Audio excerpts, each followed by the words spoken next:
Meno Anonym. Sedíš a nehlučne čítaš moje úlomky duše. Kúsky, črepiny snov rozliaté na papíri. Denné mori znásilnených oblakov. Cítim dotyk prstov, korčulujúcich stránkami prevtelenej nervozity, písmená zo strachu, z nahoty, skryté na okraji spoločnosti. Zrníčky skáču po riadkoch a očná lampa začína žmurkať od únavy. Písal som verše, strofy, listy bez nároku na prečítanie. Krčia sa v rohu, ako aj ty, chytáš nábeh skoliózy z nevedomia, s inotaja meom odosielateľ. Nemôžeš mi uveriť, neexistuje.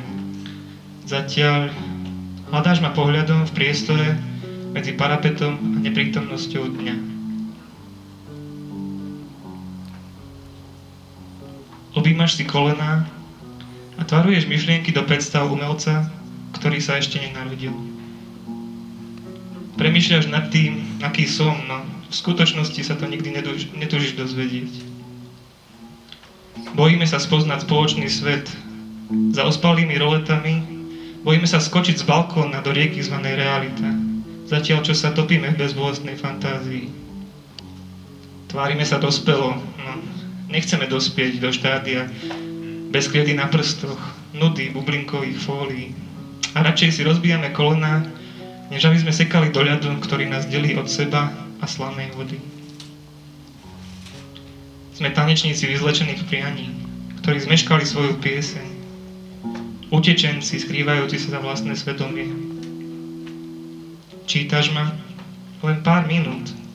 Noc sa ešte nestihla zobudiť. Myslíš si, že o mne vieš všetko, no ja sa stále neviem podpísať.